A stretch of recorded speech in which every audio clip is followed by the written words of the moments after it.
Nah, yang selanjutnya yang ingin saya ajarkan atau mungkin yang kita bisa ambil dari Yakov adalah terkait dengan uang, gitu kan? Nah, uang itu sebatas alat, Bapak Ibu sekalian. Jangan pernah menganggap bahwa uang itu adalah berhala. Bisa dijadikan berhala, tapi nggak usah lah. Buat apa? Perlakukan uang sebagaimana fungsinya saja. Uang itu hanya sebatas alat, ya. Di tangan orang yang sadik atau di tangan orang yang rasya itu orang yang jahat, itu akan memiliki makna yang berbeda. Dan ini yang terjadi antara Yakov dan Laban, gitu kan? Uang di tangan Yakov dengan uang di tangan Laban itu akan berbeda, pasti gitu, Bapak Ibu sekalian. Ya, nah perbedaannya di mana? Bagi orang jahat, uang itu adalah alat untuk berkuasa. Laban contohnya kan, dia merasa menjadi orang yang membayar, dia semena-mena, tetapkan aturannya seenak-enak jidatnya, dirubah-rubah ratusan kali gitu kan, wah rubah lagi, rubah lagi. Kenapa? Karena dia merasa yang memiliki uang. Ah, gua yang ngebayar lu kok. Lu kan digaji sama gua, gitu kan kira-kiranya gitu ya. Seperti itu. Uang adalah alat untuk memuaskan keinginan dan kenyamanan pribadi. Gue bisa beli ini, gue bisa beli itu, gitu kan. Kadang-kadang sih suka geli kalau ada orang-orang itu ribut gitu kan di TikTok atau ngelihat di apa namanya medsos ribut. Lu nggak tahu siapa gue, oh di ataupun mungkin orang yang sengaja menonjol-nonjolkan ininya apa namanya perhiasannya lah atau apanya. Buat apa gitu kan? Ini uang itu cuma sekedar atau harta itu cuma sekedar alat gitu kan. Tapi bagi mereka, bagi orang yang jahat, itu alat untuk memuaskan keinginan dan kenyamanan pribadi. Gua beli ini, gua beli itu, beli yang ini, beli yang itu. Nah, seperti itu. Nggak seperti itu. Bukannya berarti nggak boleh beli ya. Nanti kita akan belajar berikutnya terkait dengan apa sih makna membeli. Nanti, Bapak Ibu sekalian. Segera setelah ini. Tapi kalau kita melakukan itu untuk kenyamanan dan kepuasan pribadi, itu yang salah. Itu yang nggak boleh. Oke? Uang adalah alat untuk meninggikan diri di antara sesama manusia. Status sosial. Nah, itu kan eh, terjadi ya. Ya, kita ngelihat bahwa wah mereka dia punya uang. Ya simple sih sebenarnya dunia ini memang begitu gitu kan. Orang yang punya duit banyak, status di dalam banknya aja udah langsung masuk priority. Itu kan prioritas. Ya bukannya nggak boleh, tapi ya maksudnya kalau ada hal-hal tertentu ya fine lah gitu kan. Tapi maksudnya adalah kalau kita sampai secara pribadi pun menilai orang itu dengan uang, dengan apa yang bisa mereka dapatkan dengan harta mereka itu sudah salah sekali. Karena uang itu hanyalah alat, gitu kan. Nah, di tangan orang yang sadik, uang adalah sarana untuk apa ini Bapak Ibu sekalian? Coba tolong ada yang bisa baca nggak? Sarana untuk apa ini? Wah, Tikun, betul sekali. Uang itu adalah sarana untuk tikun, Bapak Ibu sekalian. Ya, jadi jangan dianggap jahat, jangan dianggap biang kerok, tidak, ya kan? Tapi justru ini adalah sarana untuk tikun, ya. Tikunnya bagaimana? Kita lihat di sini, Bapak Ibu sekalian. Kita belajar dari Yakov At-Sadik, oke? Nah, dari sebuah kejadian yang dicatat dalam Beresit 32 ayat yang ke-25. Kita baca ya. Vayifater Yakov levado. Vayiafek ish imo ad alot hasyakar. Jadi, lalu Yakov tinggal sendiri dan seorang laki-laki bergulat dengannya sampai fajar menyingsing. Ini kita tahu ceritanya adalah ketika Yakov sudah keluar dari Laban dan dia harus menyeberang sungai, ya kan? Maka dia seberangkan dahulu semua, ya kan? Anaknya, istrinya, ternaknya segala macam. Lalu dia kembali ke sisi sebelum dia nyebrang. Karena apa? Karena menurut Talmud Traktat Khulin 91 bagian A, Yakov kembali ke seberang sungai Yabok itu untuk mengambil barang yang tertinggal. Dan barang yang tertinggal itu adalah sebuah buli-buli kecil. Kita sudah belajar ketika Hanukah, ya kan?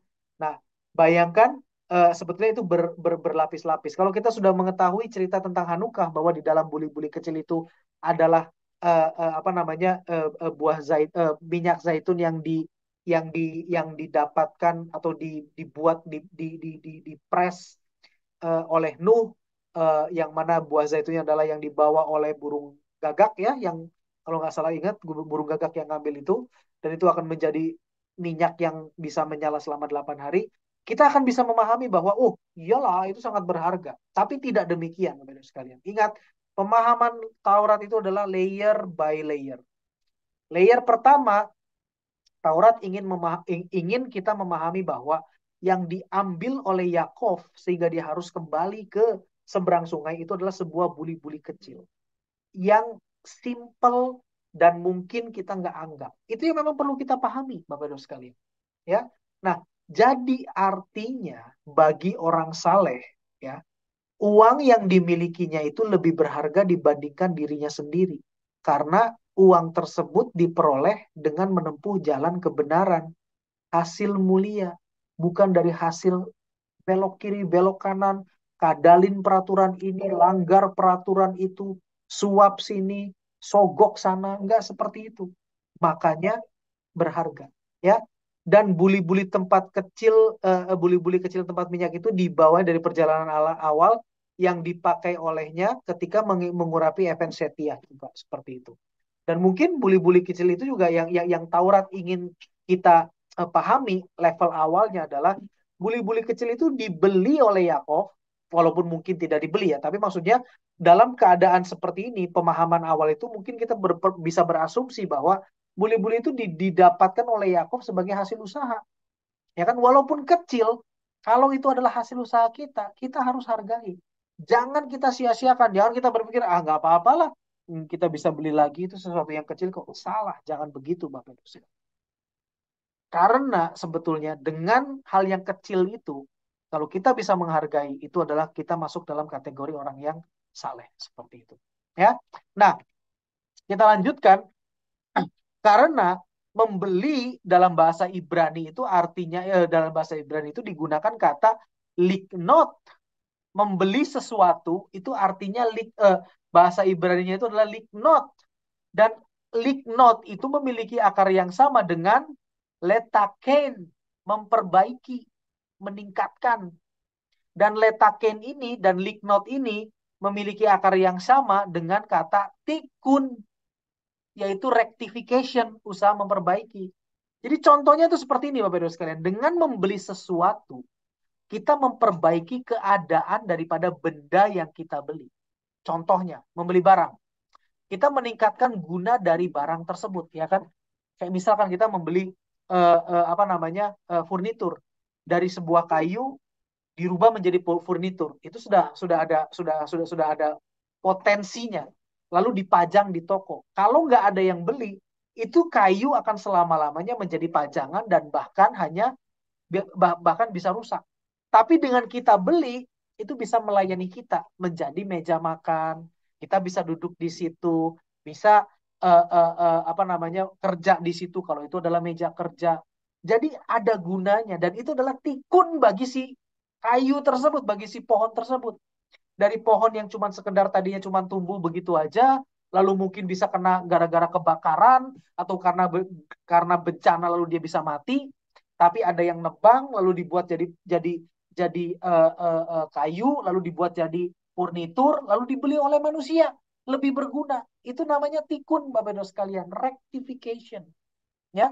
Nah, jadi di sini Bapak Ibu sekalian, kalau kita mau membeli ya, pastikan dan ajarkan kepada anak kita juga, jangan hanya membeli karena pengen, ya.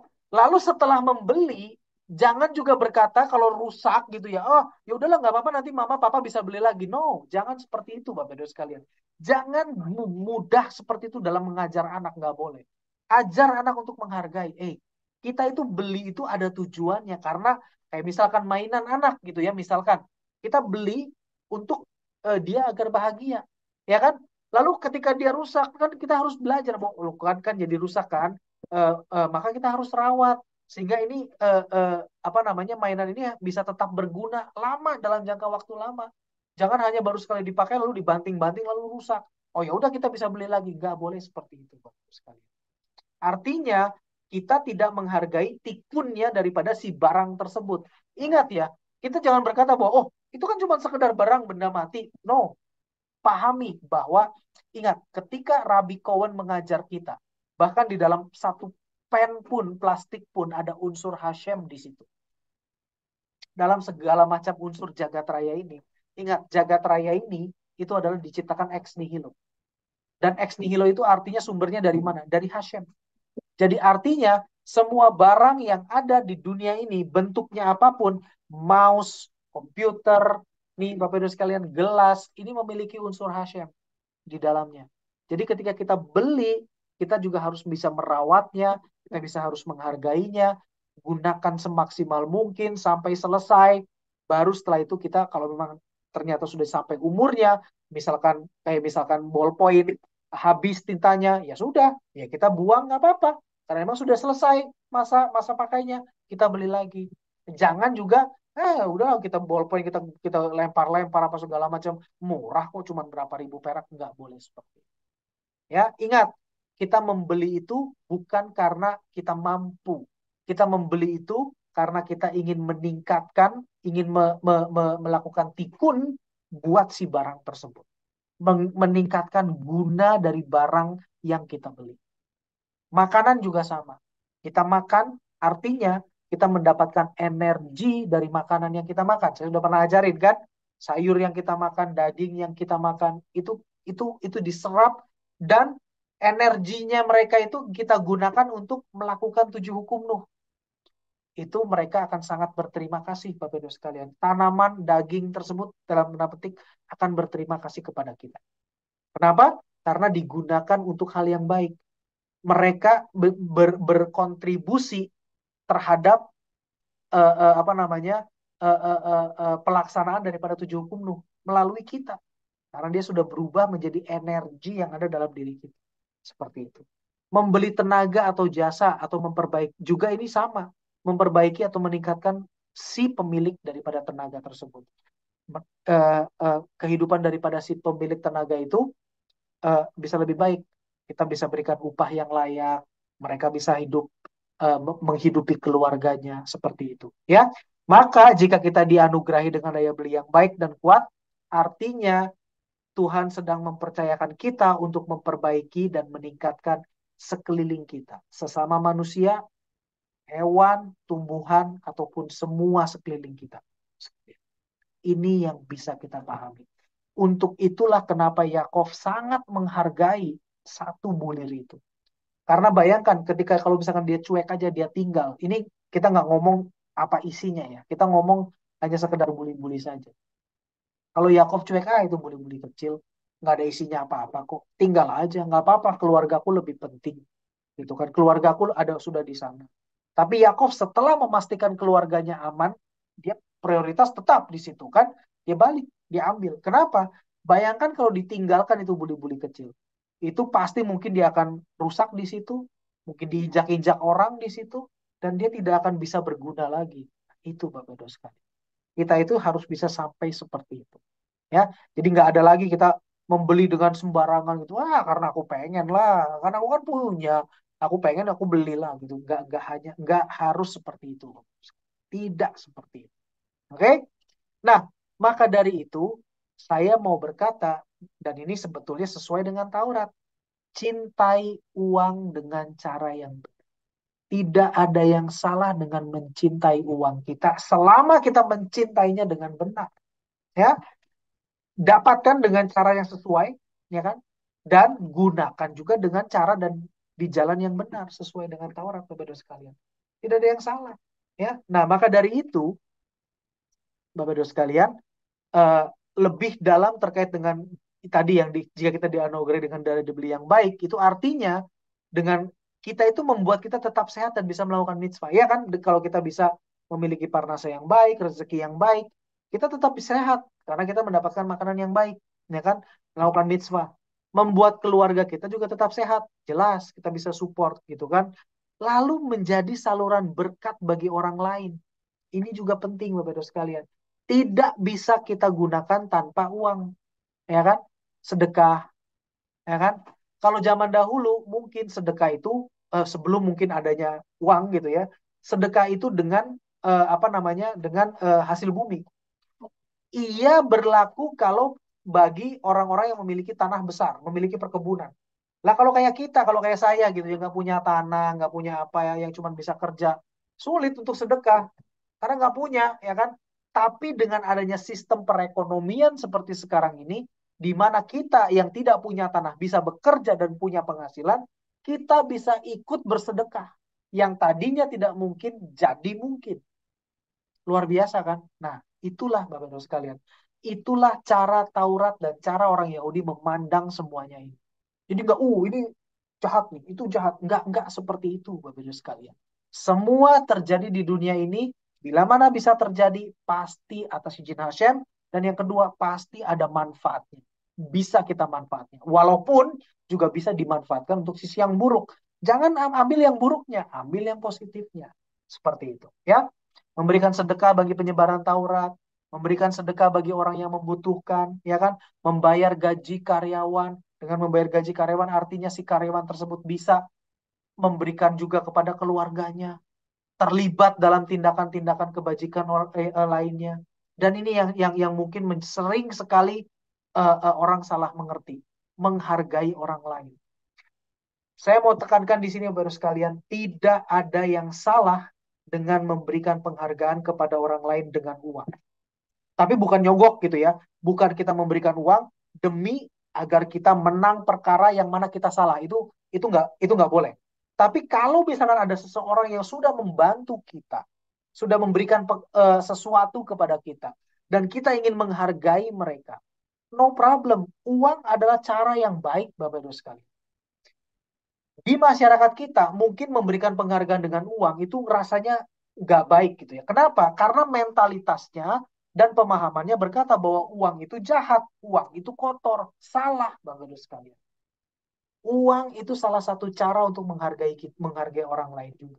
Jadi kalau memang kita mau memberikan apresiasi kepada orang dalam bentuk uang, no problem, no problem at all, gitu kan? Jadi apa namanya, uang ini netral, uang ini adalah alat dan uang ini adalah sesuatu yang apa namanya, Hashem izinkan di dunia ini ya. Jadi tadi sekali lagi, jangan alergi dengan uang dan juga jangan apa namanya, salah memahami uang, ya kan? Cintai uang sesuai dengan apa yang Taurat inginkan kita lakukan.